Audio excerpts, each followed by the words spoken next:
Pastor Greg stands at the pulpit, his charismatic presence commanding the attention of thousands. The megachurch buzzes with energy as he delivers a passionate sermon on generosity and faith. His words flow smoothly, captivating the congregation with promises of blessings and prosperity. As he speaks, long lines form at the donation boxes, with eager parishioners ready to give their hard-earned money. The camera zooms in on Greg's wrist, revealing a luxury watch that gleams under the bright lights. It's a stark contrast to his message of humility and sacrifice. While most of the congregation hangs on his every word, a few discerning eyes in the crowd betray a hint of suspicion. After the service, Greg retreats to his opulent office. The room is adorned with expensive artwork and plush furnishings, a far cry from the modest lifestyle he preaches. He settles into a leather chair and opens his laptop, revealing multiple tabs of offshore bank accounts. A satisfied smirk crosses his face as he reviews the substantial balances. On his desk, a thick gold chain catches the light. It's carelessly left out, a symbol of his true priorities. Greg leans back, basking in the success of another profitable Sunday. He's perfected the art of manipulation, using faith as a tool to line his own pockets. The contrast between Greg's public persona and private life is stark. To his followers, he's a beacon of hope and spiritual guidance.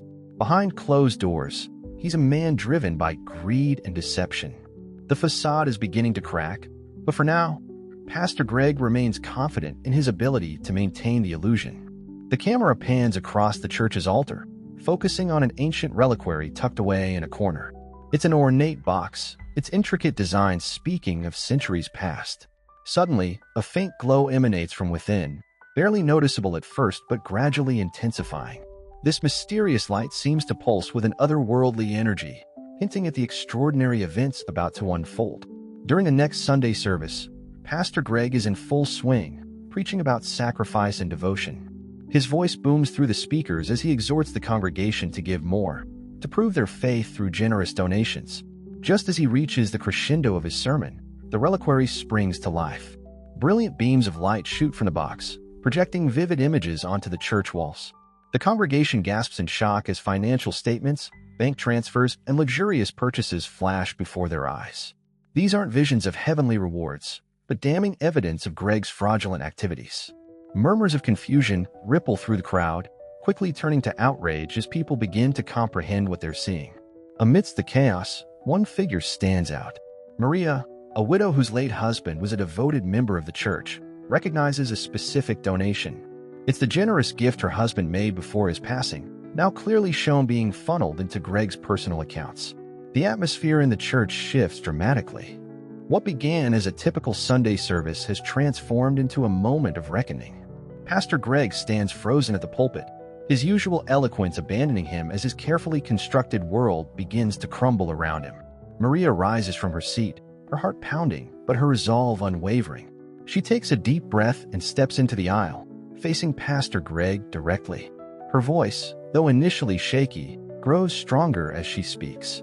"That was my husband's life savings," she declares, pointing at the projected images. "He gave it to help build a shelter, not to fund your lavish lifestyle." Greg attempts to regain control of the situation, his practiced charm faltering. Now, let's not jump to conclusions," he begins, but Maria cuts him off. She recounts her husband's dedication to the church, his belief in its mission, and the sacrifice they made together for what they thought was a noble cause. As Maria speaks, other congregation members begin to stand. One by one, they add their voices to hers, sharing stories of their own donations and the promises made about how they would be used. The isolated murmurs of discontent grow into a chorus of anger and betrayal. The pressure mounts as more people demand answers. Greg's usual confidence crumbles under the weight of the collective outrage. He stumbles over his words, trying to find an explanation that will placate the crowd, but each attempt only seems to fuel their indignation further.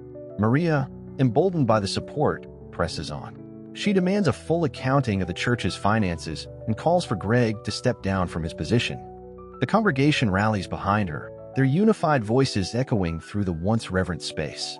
As the scene unfolds, it's clear that Maria's courage has sparked a revolution within the church. The facade that Greg so carefully maintained for years is now fully exposed, crumbling under the light of truth that Maria and the mysterious reliquary have brought forth. In a sterile conference room at the IRS headquarters, Agents Anna and Carlos are surrounded by stacks of financial documents. They pore over bank statements, tax returns, and donation records from Greg's church, their expressions growing increasingly grim. What started as a routine audit has ballooned into something far more sinister. Anna leans back in her chair, rubbing her temples. "This goes deeper than we thought," she says, pushing a file towards Carlos. He nods grimly as he reviews the numbers. The irregularities they've uncovered aren't just isolated incidents. They point to a systematic pattern of fraud. As they dig deeper, a complex web of connections begins to emerge. Carlos pulls up a digital chart on his laptop, linking Greg to other prominent community leaders. "Look at this," he says, pointing to a series of transactions. "It's not just the church. There are shell companies, fake charities, kickbacks." His voice trails off as the full scope of the corruption becomes clear. The tension in the room is palpable as Anna and Carlos discuss their next steps. They know that bringing Greg to justice is crucial, but they're also acutely aware of the challenges they face. "He's got half the town wrapped around his finger," Anna says, frustration evident in her voice. "Will anyone believe us?" Carlos nods solemnly. "And even if they do, what about the others involved? This could shake the entire community to its core." They exchange worried glances, understanding the weight of the task before them. As they continue to work, both agents feel the pressure mounting. They know that exposing the truth is essential, but they're also cognizant of the potential fallout. The investigation has become more than just a case. It's a moral imperative that could reshape the entire community. As the chaotic service ends, Greg attempts to make a hasty exit from the church. However, in a bizarre twist, the microphone he's been using suddenly fuses to his hand. It's as if the very instrument of his deception now refuses to let him go, a physical manifestation of his inability to escape the truth. Greg looks out at the sea of faces before him. Where once he saw adoration and reverence, he now sees disappointment, anger, and betrayal. The weight of his actions begins to crush down on him, and for the first time, a flicker of genuine emotion crosses his face: fear. He tries to speak to defend himself, but the words catch in his throat. The microphone, still stuck to his hand, amplifies his nervous breathing, broadcasting his distress to the entire congregation. It's a stark contrast to his usual confident demeanor. Meanwhile, Maria has become the focal point of the crowd's energy. No longer just a widow in the congregation, she's now a symbol of resistance against corruption. She stands tall, rallying those around her. "We trusted you," she calls out to Greg, her voice steady and clear. "Now we demand transparency." The crowd echoes her sentiments, calling for a full audit of the church's finances. Greg watches helplessly as his carefully constructed world crumbles around him. He sees longtime supporters turn away, shaking their heads in disgust. Others are on their phones, undoubtedly spreading the news of his downfall. As the reality of the situation sinks in, Greg's facade finally cracks completely. The charming, charismatic leader is gone, replaced by a man who realizes he's lost everything. The microphone, still stubbornly attached to his hand, serves as a constant reminder of the lies that have led him to this moment. Anna and Carlos receive an anonymous tip about a clandestine meeting between Greg and other influential community members. The informant suggests that the group plans to discredit Maria and derail the impending audit. This information galvanizes the IRS agents, who recognize it as a potential turning point in their investigation. Determined to uncover the truth, Anna and Carlos quickly formulate a plan to monitor the meeting. They set up surveillance equipment in a nearby building, their hearts racing with the knowledge that this could be the break they've been waiting for. As night falls, Greg and his cohorts gather in a dimly lit back room of a local business. The atmosphere is tense as Greg attempts to rally his supporters. "We need to nip this in the bud," he says, his voice strained. "If we don't act now, everything we've built could come crashing down." However, the once unquestioning loyalty of his allies is showing cracks. One member shifts uncomfortably in his seat, avoiding eye contact. Another challenges Greg directly, asking pointed questions about the financial discrepancies. The unity that once defined this group is clearly fracturing under the weight of suspicion and fear. Greg, sensing a shift, becomes increasingly desperate in his attempts to maintain control. His usual charm gives way to thinly veiled threats and accusations. "Remember, we're all in this together," he says, his eyes narrowing. "If I go down, none of you are safe." As the meeting progresses, the tension in the room becomes palpable. Trust erodes rapidly, with each person beginning to suspect the others of potential betrayal.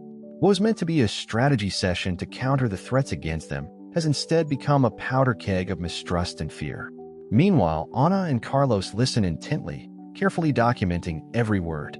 They exchange meaningful glances, realizing that this meeting could be the key to unraveling the entire corrupt network. A large crowd gathers in front of the church, their faces a mix of determination and righteous anger. At the forefront stands Maria, her voice ringing out clear and strong as she leads the peaceful protest. "We demand answers," she calls, and the crowd echoes her words, their unified voices growing louder with each chant. Greg emerges from the church, visibly shaken by the sight before him. He's surrounded by the very people he once manipulated, their faith in him now turned to fury. As he steps forward, the crowd parts slightly, creating a path that feels more like a gauntlet than an escape route. Attempting to regain control, Greg raises his hands, trying to quiet the crowd. "My friends, please," he begins, his voice wavering. "There's been a misunderstanding." But his words are met with jeers and shouts of disbelief. The charisma that once swayed thousands now falls flat in the face of their collective anger. Maria pushes through the crowd, holding a document high above her head. "No more lies, Greg," she declares, her voice cutting through the noise. "We have proof of your fraud right here." She waves the paper, and the crowd surges forward, demanding to see the evidence. Greg's face pales as he recognizes the document, a detailed record of his fraudulent activities. His eyes dart around, searching for a friendly face and ally, but finding none. The realization that he's truly alone in this moment hits him hard. The confrontation reaches its climax as Maria reads out the damning evidence, her voice amplified by the righteous anger of the crowd. Each revelation is met with gasps and cries of outrage from the assembled protesters. Greg's attempts to interject are drowned out by the growing chorus of voices calling for justice. As the tension mounts, it becomes clear that this is more than just a confrontation. It's the final reckoning for Greg's years of deceit and manipulation.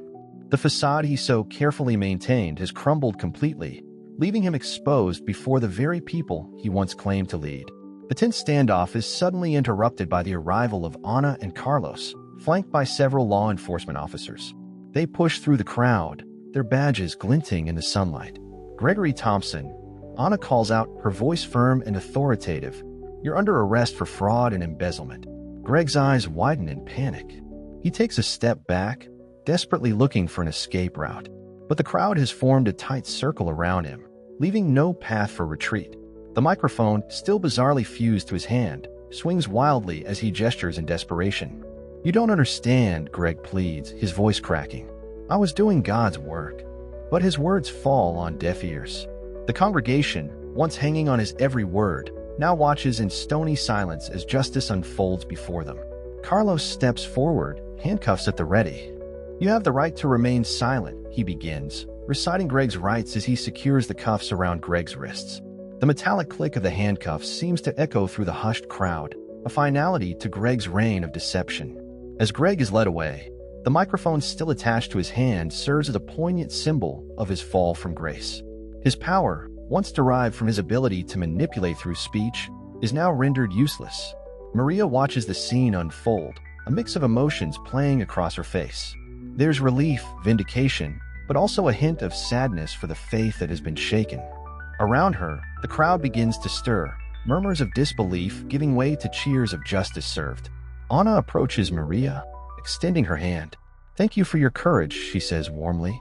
"Your stand made this possible." Maria nods, her eyes glistening with unshed tears. The community has been shaken to its core, but in this moment of truth, there's also a sense of renewal and hope for a more transparent future. In the aftermath of Greg's arrest, the church holds a special meeting to address the future. The atmosphere is a mix of solemnity and cautious optimism as congregation members file into the building, their faces etched with determination to move forward. At the front of the room, Maria stands, her posture straight and her gaze steady. The crowd falls silent as she begins to speak, her voice carrying a newfound authority. "We've been through a difficult time," she says, "but our faith is stronger than one man's deception. It's time to rebuild, to create a church truly dedicated to service and transparency." The congregation responds with nods and murmurs of agreement. As Maria outlines her vision for the future, one of open financial records, community service, and genuine spiritual guidance, the energy in the room begins to shift. Hope replaces despair, and a sense of unity emerges from the ashes of betrayal. Meanwhile, Anna and Carlos receive commendations for their diligent work in uncovering the corruption. They watch from the back of the room, taking pride in seeing the community begin to heal. Their investigation has done more than just bring a criminal to justice. It has given a wounded congregation a chance to reclaim their faith. As the meeting progresses, plans are made to redirect the church's resources to those truly in need. Members share ideas for community outreach programs, echoing the values that Maria's late husband had always championed. There's a palpable sense of renewal as people volunteer for various roles, eager to be part of the rebuilding process. The scene concludes with a revitalized Sunday service. Maria stands at the pulpit, not as a replacement for Greg, but as a symbol of the congregation's resilience. The church is full, with familiar faces alongside newcomers drawn by the promise of genuine faith and community service. As Maria leads the congregation in prayer, there's a feeling of authentic connection, a stark contrast to the superficial showmanship of the past.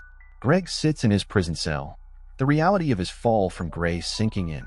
The stark concrete walls are a far cry from the opulent surroundings he once enjoyed. Suddenly, a guard approaches with a notice. Greg's eyes widen as he reads the document, a civil lawsuit filed against him by members of his former congregation. In a dramatic turn of events, the very people Greg manipulated and betrayed are now uniting to seek justice through legal means.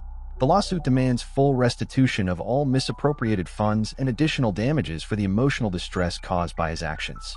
The courtroom is packed as the civil case begins. Greg, now without his charismatic facade, looks small and defeated in his prison jumpsuit. On the other side, Maria leads a group of determined former congregants, their faces set with resolve. As testimonies unfold, the full extent of Greg's deception becomes clear. Stories of financial hardship, broken trust, and shattered faith fill the courtroom. The judge listens intently, his expression growing more severe with each account. In a pivotal moment, the judge delivers his verdict. He rules in favor of the congregation, ordering Greg to repay all diverted funds. Additionally, the judge mandates that Greg must perform extensive community service upon his release from prison, a fitting punishment for someone who preached service but practiced greed. The final scene takes place back at the church. Maria stands before the altar, now adorned with genuine donations for those in need. Food, clothing, and supplies for local charities fill the space where once stood symbols of false prosperity. As Maria surveys the scene, a sense of closure washes over her. The fight for justice has been long and difficult, but the outcome represents a true redemption, not just punishment for wrongdoing, but a return to the genuine values of faith and community service. The image of the altar, now a hub of real charitable work, serves as a powerful symbol of the congregation's journey from deception to authenticity, from betrayal to healing. It's a testament to the resilience of faith and the triumph of truth over manipulation.